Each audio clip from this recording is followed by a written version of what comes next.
Olá, estudantes! Hoje, lembra que eu falei com vocês que nós íamos passar por várias revoluções? Vamos com mais uma revolução, Revolução Francesa. Sou Andresa Magalhães, sua professora de História. Vamos entender um pouquinho da Revolução Francesa, as causas, as consequências, qual era o seu objetivo? Então vamos lá? A Revolução Francesa foi um movimento impulsionado pela burguesia e contou com a participação dos camponeses e das classes urbanas que viviam na miséria. No final do século XVIII, a França era um país agrário, com a produção estruturada numa moeda feudal. O poder político estava concentrado nas mãos do rei.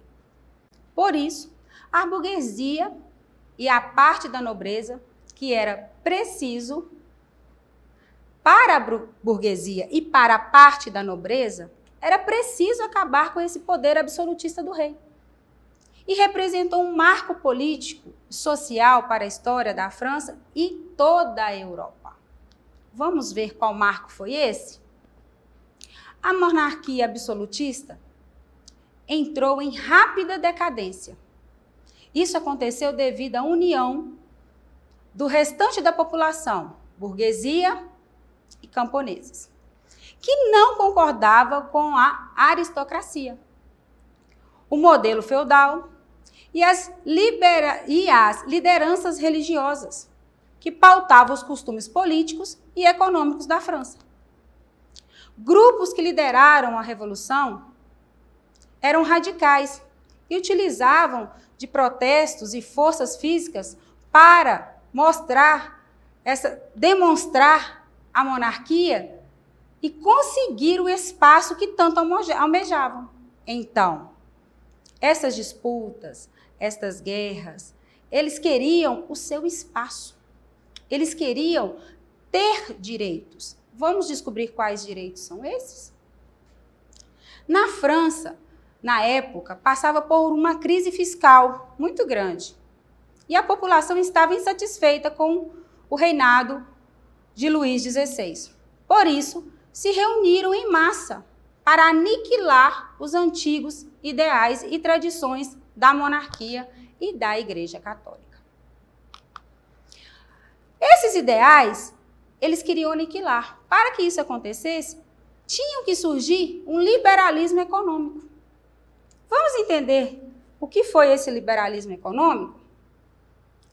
Esse liberalismo econômico teve como característica poucas interferências do Estado na economia.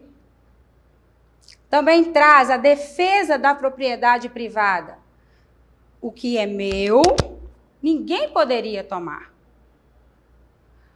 A livre concorrência, o livre direito de concorrer em mercadorias, em vender, em ter mercadorias iguais ao outro.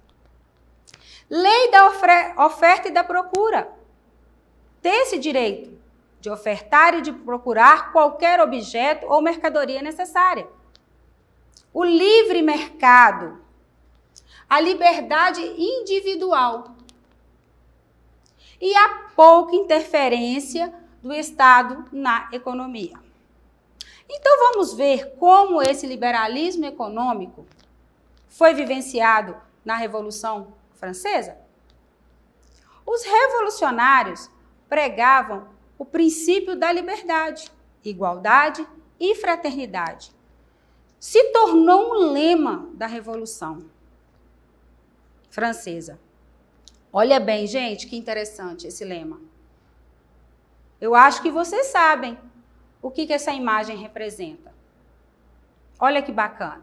Será que ela representa só a liberdade? Só a igualdade? Somente a fraternidade? Vamos ver? Se tornou um lema da Revolução Francesa e segue até hoje ilustrado na bandeira da França. Olha que bacana.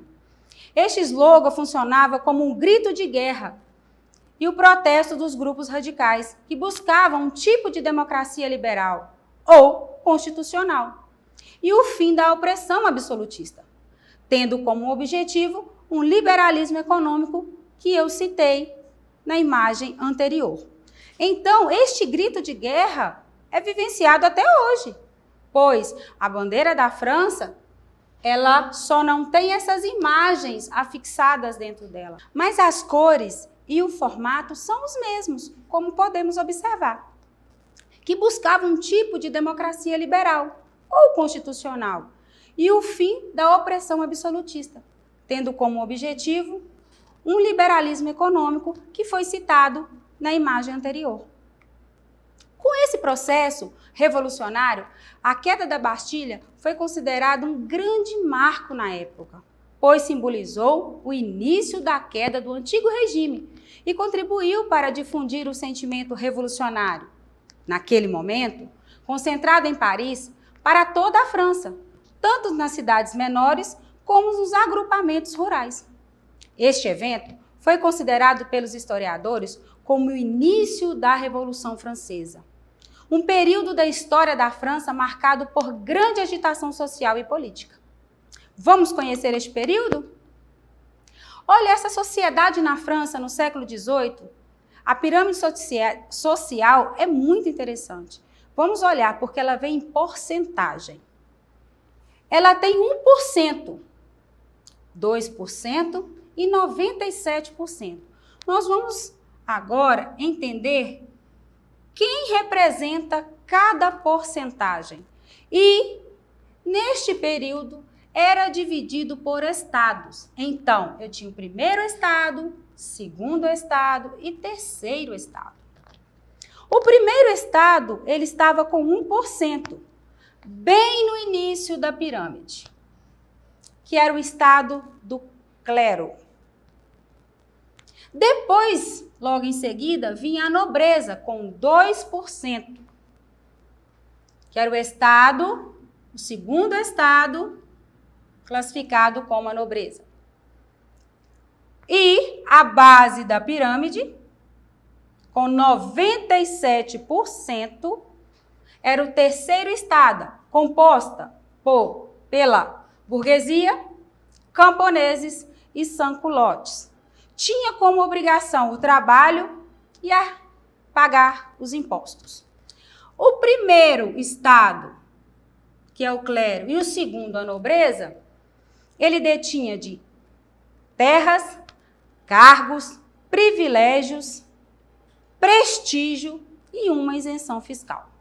Então, todos os 97% trabalhava para manter 3%.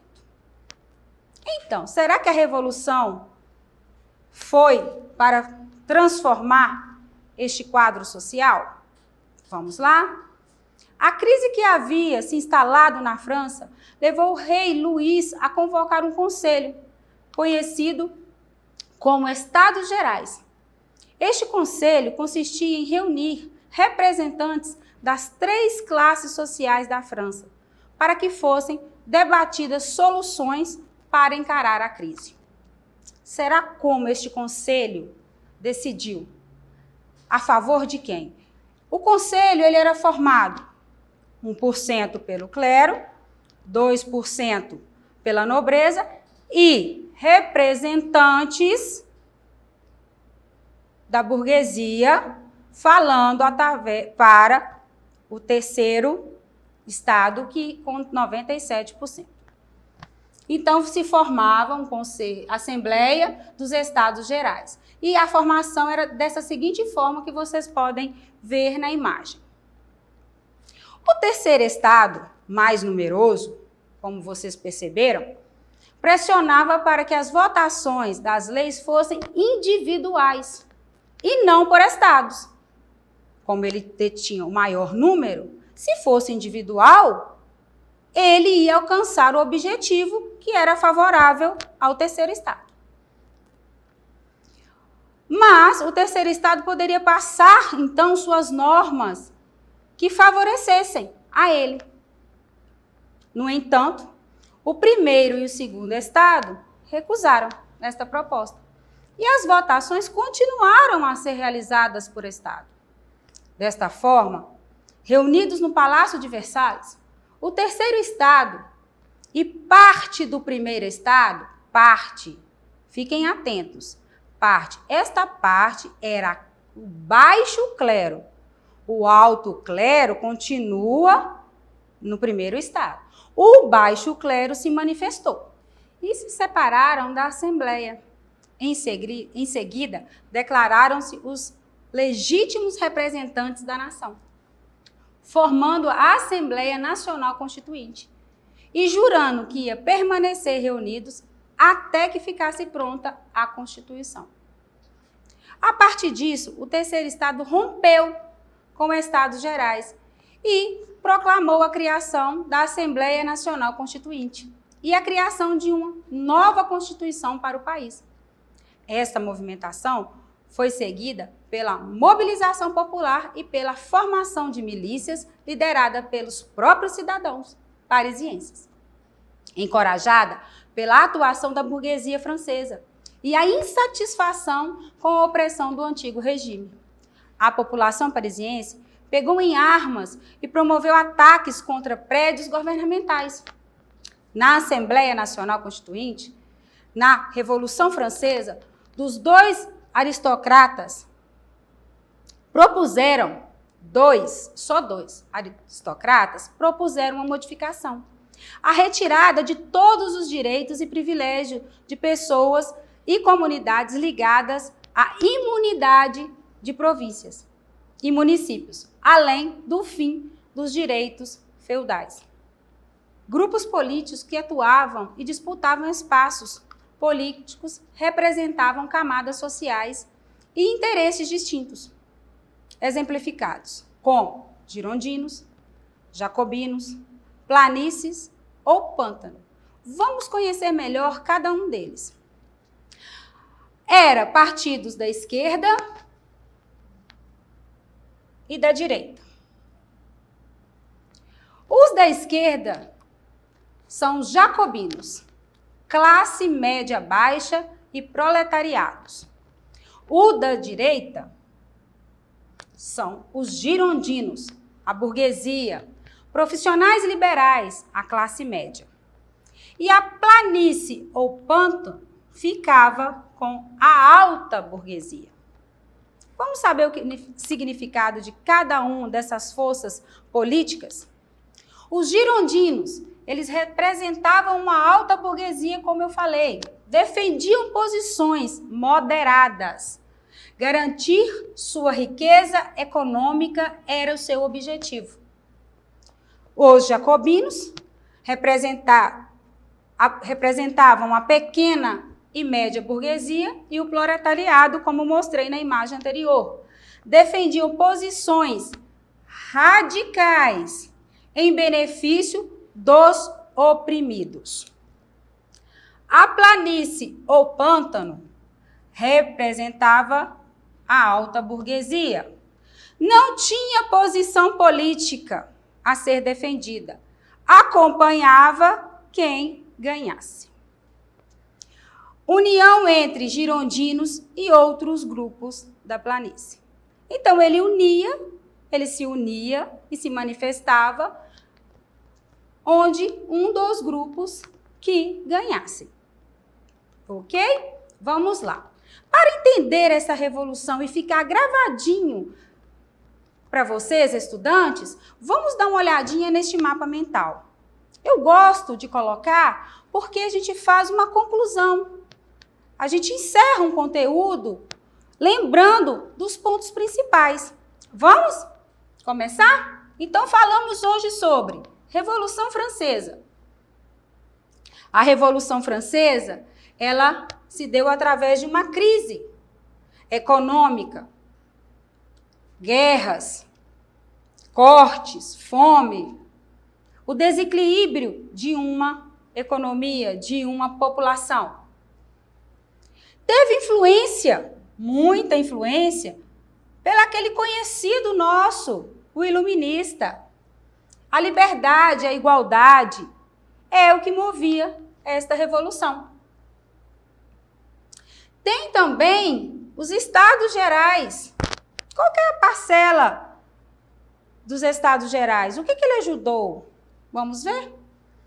A votação por estados, por cabeça. O terceiro estado queria isso, como vimos anteriormente. Então, nesses estados gerais, foi aonde que foi mostrado e foi separado um pouco da parcela do primeiro estado junto com o terceiro estado. Lembra do Congresso? É aqui que ele aparece. Foi de grande importância a queda da Bastilha. Foi considerado como um marco para a Revolução Francesa, aonde iniciou. Tivemos a restauração social, política e econômica. Vivenciamos também neste período uma sociedade estamental, que é o privilégio do clero e da nobreza. 18 de Brumário, é o diretório onde que entra Napoleão Bonaparte. Não deixe esta fala que eu relatei para vocês agora se perder, porque na próxima aula nós vamos ver sobre Napoleão. A República Jacobina, com os rebeldes jacobinos, girondinos, planícies, que vimos. Eram os grupos que lutaram, jacobinos, girondinos e planícies. Aqui fica um pouquinho do resumo sobre a Revolução Francesa. Para acessar nossas atividades na plataforma SMED-GV, aponte a câmera do seu celular na imagem que aparece no canto da tela. Acesse nossas redes sociais e se inscreva no nosso canal do YouTube, SMED-GV. Deixe seu like. Boa aula!